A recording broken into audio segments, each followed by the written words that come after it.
Officially known as the Thunderbolt II, but universally as the Warthog because of its looks, over the last 30 years, this beast has earned another name on the battlefield: the Tank Buster. We're not the high, sleek, fast flyer. We're the low, slow, ugly, Warthog rolling around in the mud and doing the mission. That's where we love to be. Its amazing 30mm 7-barreled cannon is the most powerful gun ever to take to the skies. You go in there, squeeze the trigger, bunch of smoke. Wow, that's awesome. It smells like victory. With a single Warthog carrying enough weaponry to disable 16 main battle tanks, the A-10 is a legend to the soldiers who depend on life-saving air support.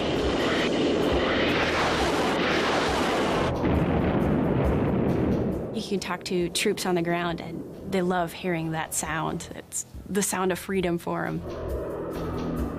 Using extraordinary archive film and color reenactments, Battle Stations takes you into combat with one of the deadliest aircraft in the US arsenal, the A-10 Tank Buster.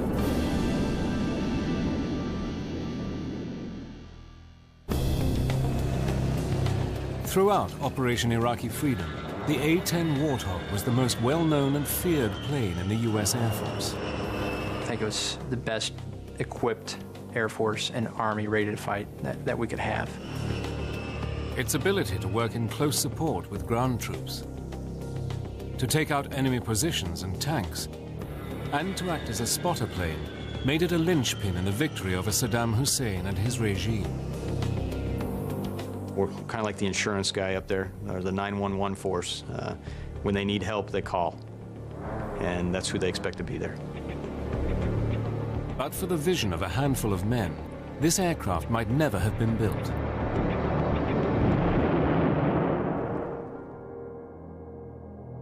In the First World War, aircraft were used as a way of supporting the troops on the ground. Whatever resistance they came up against, the planes were called in to either bomb or strafe the enemy.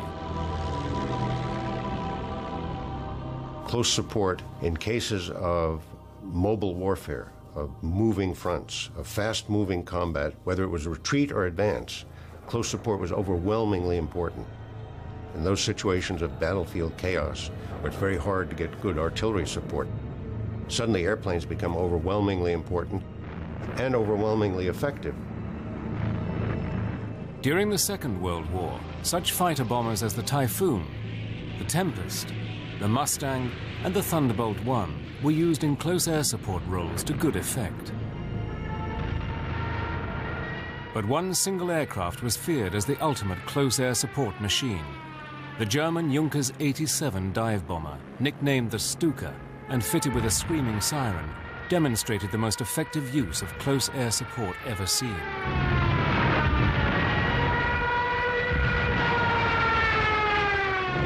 This is a time when the Germans were enormously outnumbered by the Russians, and yet having extraordinary successes against very heavy, huge Russian tank forces.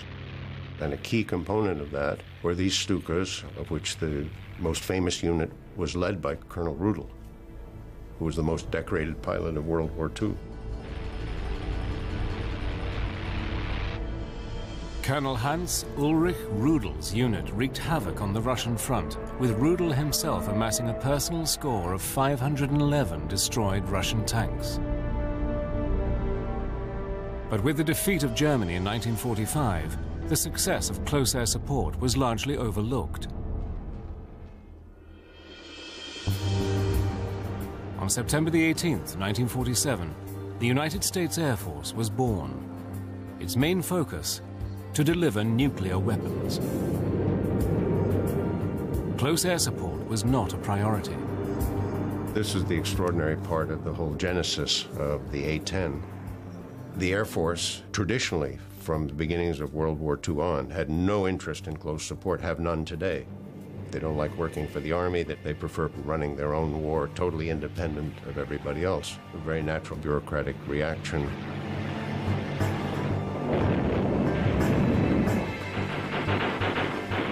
During the Vietnam War, the Air Force had to rely on aircraft such as the A-1 Skyraider to protect its ground forces. But what was clearly needed was an aircraft specifically designed to carry large bomb loads, absorb heavy ground fire, and fly for long periods at low altitude over the battleground. Taking the initiative, a group of highly skilled engineers at the Pentagon came up with the specifications for a close air support aircraft, with the hope that the Air Force would eventually see the light. We designed the airplane based on the close support done by these A-1 pilots. We used the experience of the Germans on the Russian front with Stukas, and we actually interviewed Colonel Rudel, who was still alive at the time. We used his experience very heavily in the design of the airplane. And we tried to shape an airplane that was directly useful in specifically support of Army troops in the field. A first in aviation history, the Air Force eventually initiated a competition for an aircraft to be specifically designed for close air support.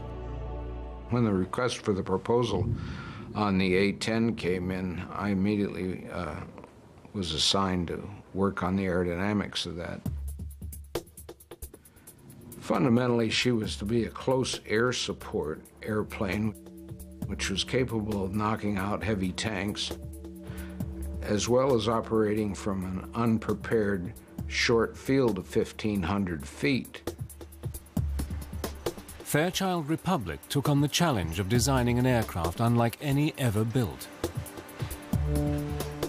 The winning design would be a stable, straight-winged aircraft to allow for excellent lift and maneuverability, combined with a General Electric's TF-34 turbofan engines, which would give it a high enough thrust for takeoff and a low enough fuel consumption to enable the plane to have very high loiter capability, essential for the role. With unbeatable durability and an easy-to-repair maintenance program, these would be the ideal engines to fly in a hostile battle zone. But for the Fairchild team, the challenges became apparent immediately. The typical way to build a jet airplane, and the reason that all jet fighters are impossible to use in this close support mission, because they all have fuel wrapped around the engine. Once you have fuel wrapped around an engine, a .22 rifle will kill you. One of our very first design rules was the fuel had to be someplace other than the engine. Not only was the fuel safely stored in the fuselage, away from the engines, the fuel tanks also had unique inbuilt fire suppression capabilities.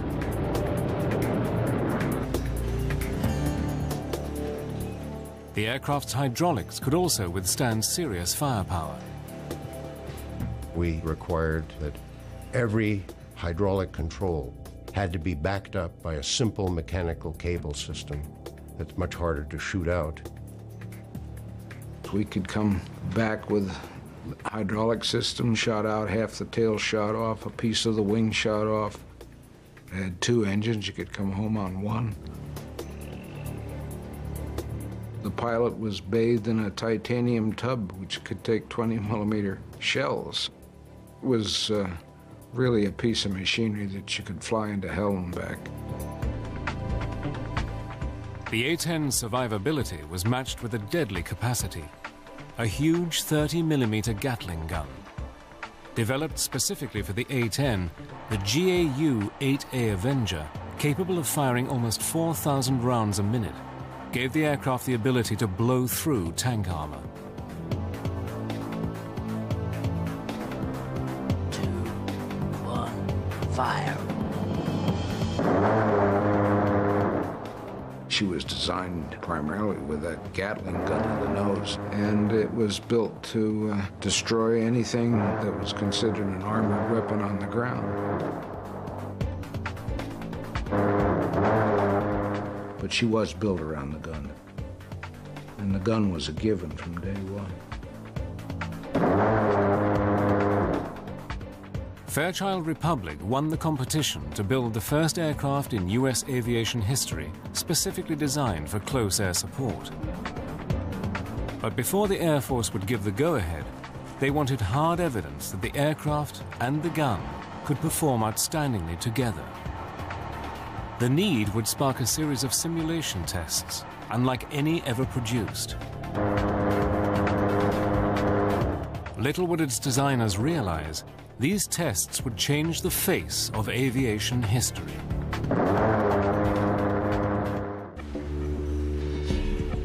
Fairchild-Republic had produced the ultimate piece of machinery to perform the role of close air support. But the Air Force was reluctant to go into production until they had seen for themselves that the aircraft could fulfill its very specific combat role. In a series of amazing tests, the A-10 and its remarkable gun were put through their paces in an effort to create a full-on Cold War battle scenario. We had secretly assembled what we proudly boasted at the time was like the third or fourth largest tank army in the world. Over 300 Soviet tanks from all over the world, off junk heaps and whatever, out in the desert outside Las Vegas. So we ran a program with A-10s, with a gun installed, and with the current ammunition as it was going into production.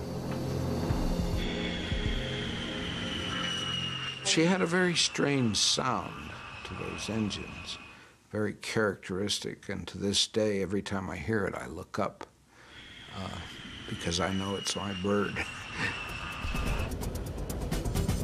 We knew what she'd do, and she didn't disappoint us.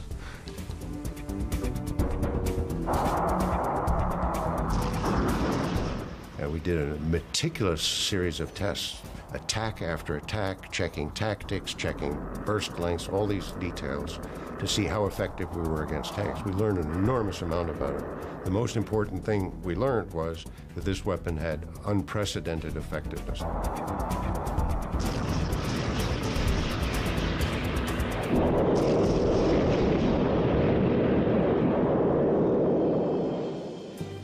During the Cold War, the threat of Soviet tanks advancing on Western Europe was at times a very real possibility.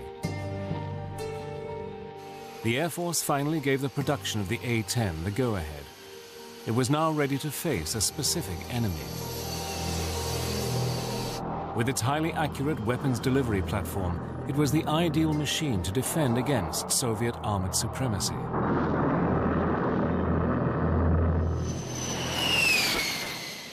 The first A-10 arrived at Davis-Monthan Air Force Base, Arizona, in October 1975. Immediately christened the Warthog, the A-10 was admired for its simplicity and ruggedness, rather than its good looks. It's kind of an ugly only a mother could love is probably the way most of us describe it. It's that ugliness is what makes it so tough. It's very rugged. People can compare it to like a Jeep or a Hummer or something like that. It's thick, it's big, everything about it is boxy, and it looks very strong and sturdy. It's almost guaranteed to bring the pilot back alive. But with a top speed of only 420 miles per hour, high-set twin engines, and squared-off slab-like wings, the A-10 was a far cry from any streamlined jet. It's pretty awe-inspiring. It was so much bigger than the aircraft I'd flown in pilot training. It felt huge and it felt big getting into it. And it was also intimidating just because first time you fly the airplane, you're by yourself, but it was definitely exhilarating at the same time. The single-seat cockpit is surrounded by a large bubble canopy to provide all-round vision and a bulletproof windscreen. I love single-seat cockpit. That's one of the reasons that I was enticed by the A-10. No one looking over your shoulder, no one telling you what to do. You put the aircraft where you want to do it and you employ it in the fashion that you want to employ it. It's all personal, and you are the master. I think the first time that was one of the things that surprised me. It took itself right off the runway for the most part. Once it hits the speed it wants to fly, it just lifts up and away. And I think it probably has to do a lot with the big straight wing, positive camber on the wing. It wants to fly. The plane reacts to you. It's like you kind of strap on the plane itself, and it's an extension of you, and it flies. It has a feel of a real stick and rudder. The A-10 is known for its tight turn radius, so it can turn on a dime. You can even look at the ground as you're turning, and it looks like you're just turning in space. Straight wing lets us turn very, very tight. So even though we're going slow, we've got a very small turn radius, and we can very quickly move our flight path so that we can dodge all those, the AAA and the surface-to-air missiles. But it's the challenge of the unique close air support role that is the main attraction to A-10 pilots, flying in an environment where anything could happen at any time. The mission that we do is not a rote mission. You don't come into it knowing exactly every single thing that's going to happen from the time you take off to the time you land. Once you get in the air is where it starts actually unfolding, and you have to react to that. You hear American voices on the radio screaming because they're taking fire and that there are people dying. Their artillery can't get the enemy. They call in the A-10s. Flying of the airplane has to become secondary. Now you're trying to employ the weapon system, and that's where it gets complicated. We get maps spread out in the cockpit, and we're still trying to talk on the radios and keep from getting shot at.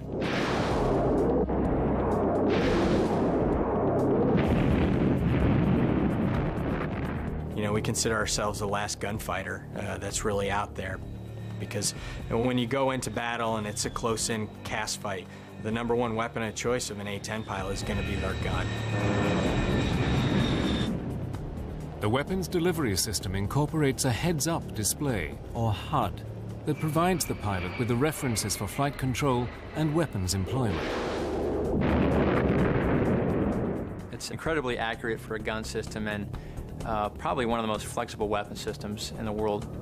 It's just point and shoot, just like you'd imagine a revolver in your hand. You point it where you want to shoot it, you pull the trigger, and that's where the bullets are going to go.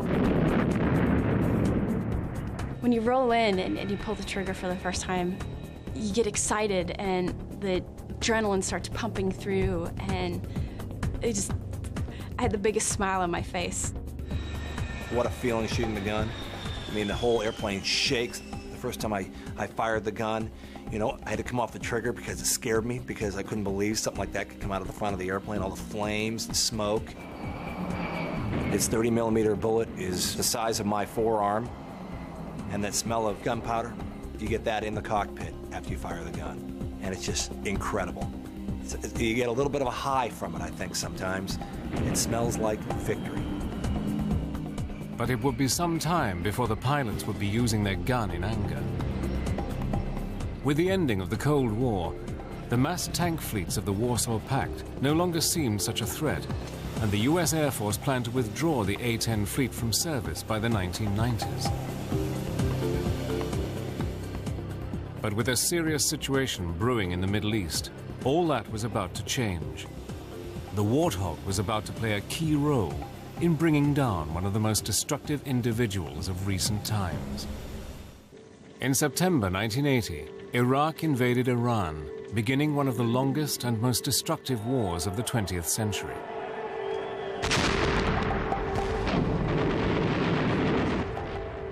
After 8 years, the basic issues dividing the countries remained unresolved.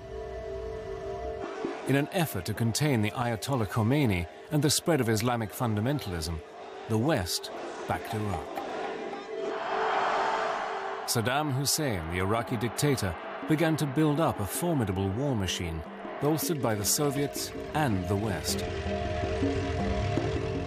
creating the 4th largest army in the world, with over 4,000 tanks.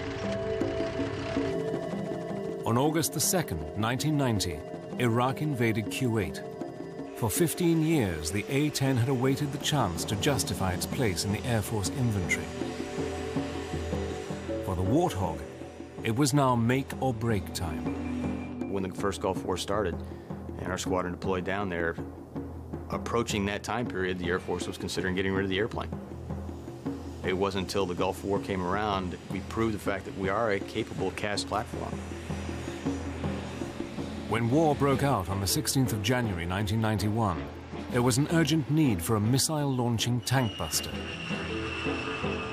The A-10s were committed to combat for the very first time.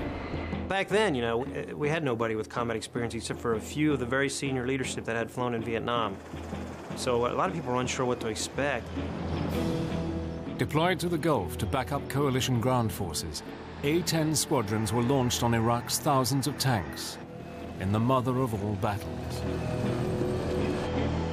First day, I'll never forget that feeling. It was like, wow, this is the big game. You know, you're all pumped up, adrenaline's flowing. You know, let's go. You know, you go in, we hit a target, and I remember looking down and going, what's all that glittery stuff down there? And sure enough, it was, you know, them shooting. Oh, whoa, they're shooting at us. And that's when it kind of hit you, you know, this isn't just training anymore. The way that I saw the Iraqis working is, if they knew we were going to hit something, they moved it. And they played lots of shell games. And it's kind of like, you know, where are they hiding it now?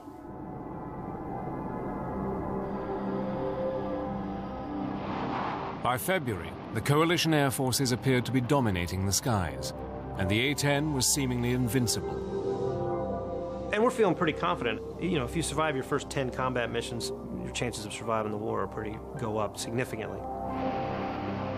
Major Rob Sweet was on his 30th mission for Desert Storm. On the 15th of February, he was the wingman in a 2-ship mission launched deep into Iraqi airspace. It was a little far into Bag Land for an A-10. It was about 100 miles past the border where the good guys were. And my flight lead, who was obviously a lot more experienced and wiser than I was a little concerned about the mission. With the Iraqis' ammunition running low, Saddam's forces were being more selective about their targets and seeking to maintain a higher strike rate.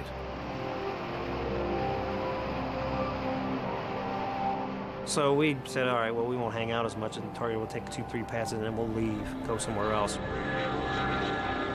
There's a formation of tanks in a circle about 3 miles in diameter, no craters anywhere, and we were kind of aware that maybe these were plywood dummy targets. Sweet's flight leader rolled in to take a closer look at the target, and then cleared his wingman in. For Sweet, what began as a routine mission was about to turn into his worst nightmare. As I'm coming off, sure enough, here comes a SAM. Well, whoa, that ain't good. But if you see it, you can beat it. So I saw it, put out some chaff flare, I kind of pulled around it, and it missed, sure enough. But it was close. In fact, that is as close as I'd ever been come to getting hit by anything.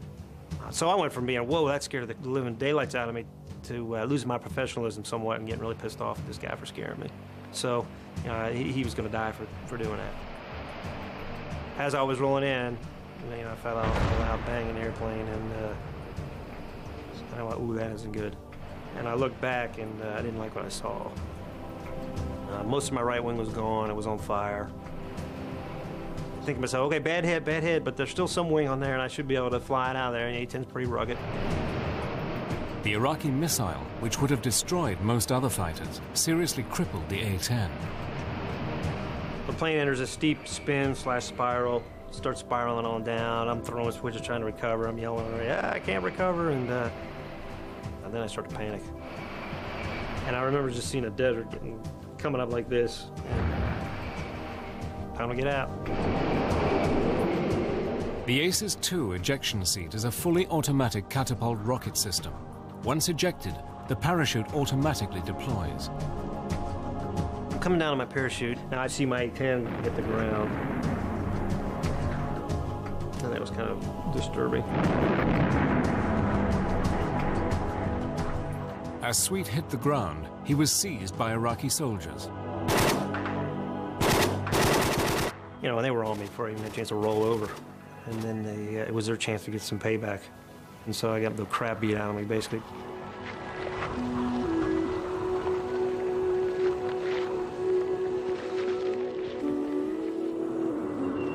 Taken away to a command bunker, he was interrogated. I thought I was going to get shot at any moment, you know. It took me about 3 days to figure out, hey, they weren't going to just arbitrarily execute me. It was worth something to them, propaganda or intelligence or something. In March, Major Rob Sweet was eventually released as part of the prisoner release program. This is when I found out what happened to my flight lead. After I had been shot down, my flight lead had been shot down. And it turns out he never got out. Lucky to be alive, he spent 4 months recovering from his ordeal. If I would have been flying any other fighter when I was hit by the SAM, and it was a bad hit, I'd be dead right now.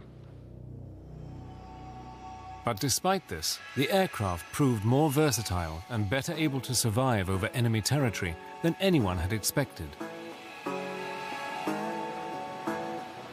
During the 40-day conflict, the A-10 force destroyed 987 tanks, 926 artillery pieces, 1,355 combat vehicles, 10 fighters on the ground, and 2 helicopters shot in air-to-air engagements. The Air Force's ugly duckling earned a new nickname, the Tank Buster. The result confounded all those who had questioned the need for a dedicated ground support aircraft.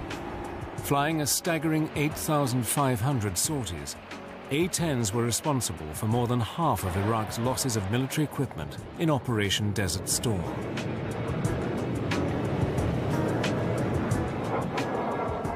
Tragically, this remarkable record was marred by a number of incidents in which coalition forces were mistakenly attacked by A-10s. Now, there was an incident yesterday in which an American A-10 inadvertently fired on 2 of our infantry fighting vehicles. The aircraft was one of several which had been called in to deal with an enemy position, and the incident itself is, of course, under investigation. 9 British soldiers were killed. The Air Force was adamant that it could eliminate friendly fire incidents. What nobody knew was that the next challenge for the A-10 would be in an entirely new and forbidding battlefield, Afghanistan. The A-10 had proved itself a success in Desert Storm, but for this aging aircraft to remain integral to the Air Force attack plan, it would have to meet the constraints of an ever-changing battlefield. The A-10 got quite a few upgrades. No new engines or anything like that, but more avionics upgrades. We were able to incorporate systems that had come online, the global positioning satellite systems. The A-10 was the first fighter to fully integrate with the night vision devices. The whole cockpit is modified to use night vision goggles. We've been training with them longer than pretty much any other fighter community, and we've gotten very good at it. The A-10 was destined for a new mission. On September the 11th, the war against terrorism began. Our response involves far more than instant retaliation and isolated strikes. Americans should not expect one battle, but a lengthy campaign, unlike any other we have ever seen. The Warthog strengthened Operation Enduring Freedom by spearheading urgently needed around-the-clock cover for ground troops in Afghanistan. For the crews of the A-10s, it was like nothing they had ever seen. We arrived in Bagram, reported to my commander, and I said, "Boss, this has got to be the scariest place on earth." We really felt like you were in the middle of a combat zone, and we were.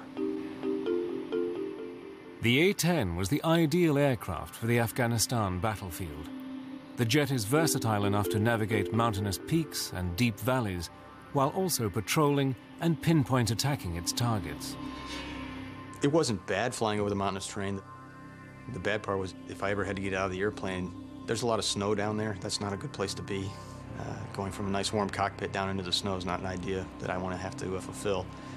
The airplane, higher altitudes than what we normally would fly, just because of the heights of the mountains over there. We were able to go places that the other fixed-wing assets may or may not have been able to get in very well. And we definitely went places that the helicopters couldn't get in.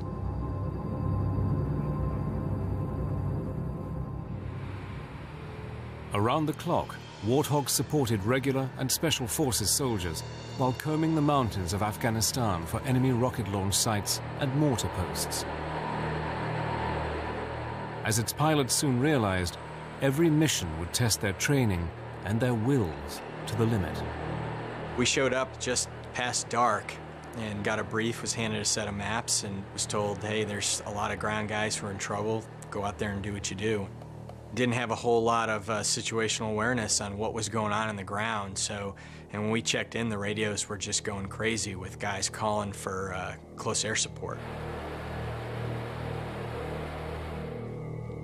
Your pulse rate goes up. The intensity of what you're thinking about goes up. You know, the adrenaline rush, it's a good feeling though. And what's nice is you turn your airplane towards the fight and your training takes over. So first thing we're looking for is what's the overall situation on the ground and get a big picture view, and then move into the area. And once we get into the area, have a pretty good idea of where everybody should be. Now we'll move from the big picture to the much smaller concentrated area.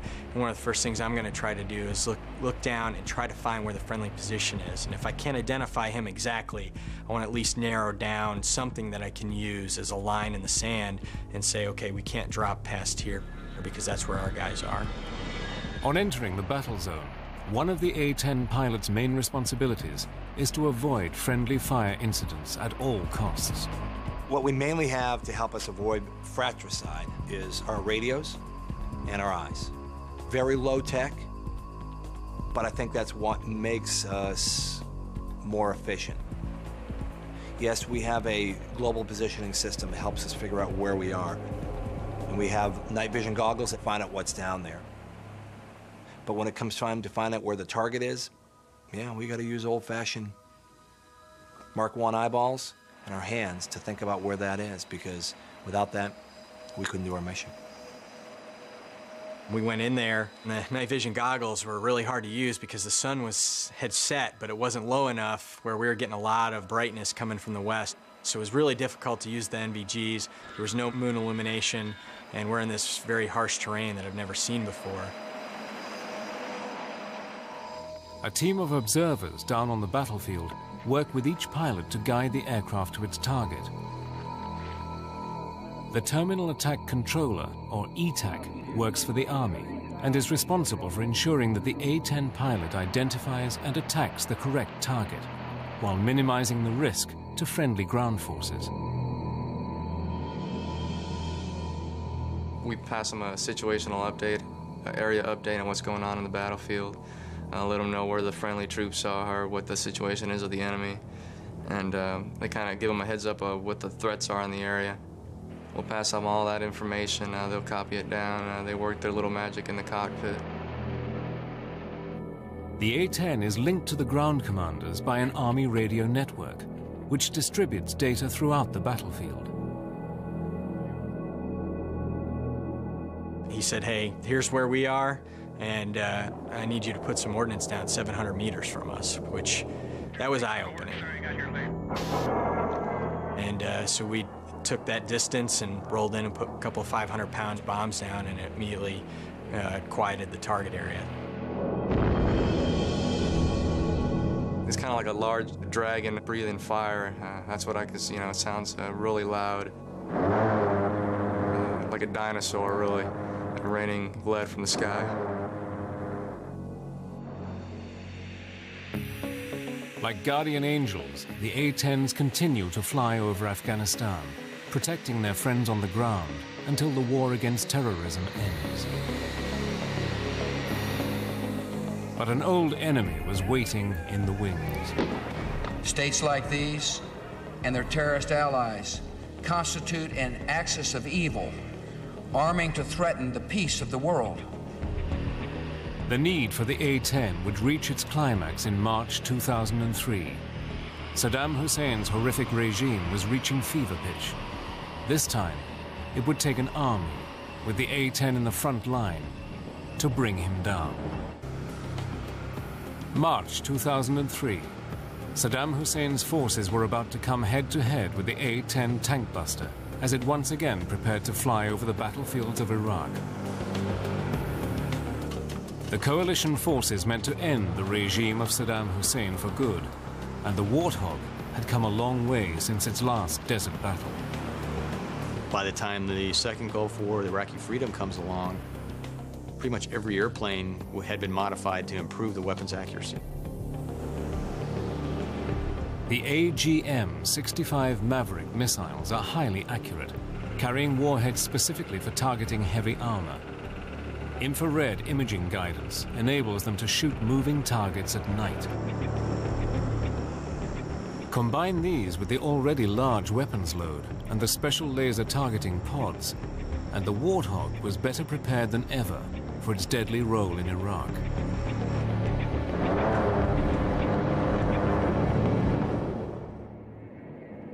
Flying from the seized Talil air base in southern Iraq, A-10s flew numerous sorties as coalition forces launched one of the greatest military offensives since the Second World War. The assault on Baghdad. For the A-10 crews, it would be the challenge of a lifetime. We were flying up towards Baghdad. We were excited to go up there, but the hair on the back of our necks was standing up, and your heart was beating really fast. I actually said a lot more prayers stepping into the cockpit that day. There's all those different emotions running through your mind, and you're saying, please, let me do what I'm trying to do and do the right thing. Calling the Warthogs to their targets, another essential member of the ground command team, the Forward Air Controller, or FAC. A-10 pilots take turns to carry out this job, using their specialist knowledge of the mission in the air to coordinate with the soldiers on the ground.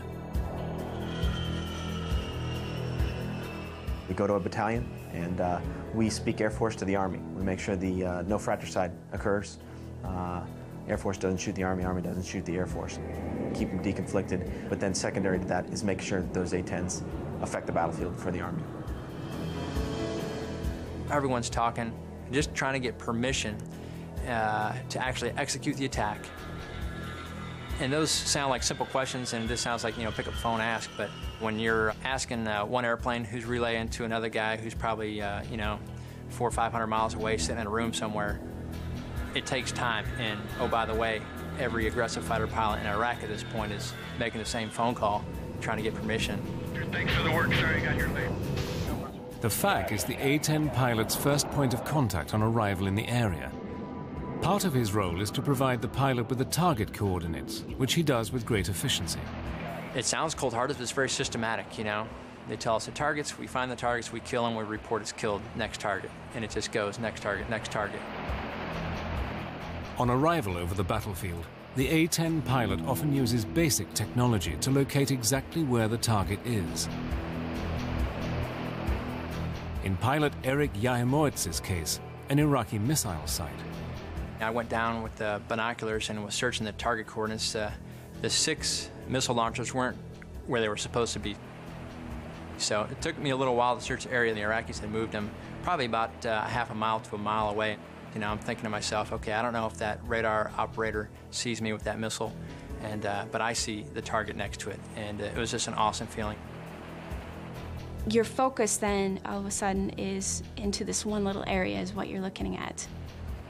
As you roll down, pilots call it the chute, or when you roll in to employ, that's it, the whole world melts into this little area.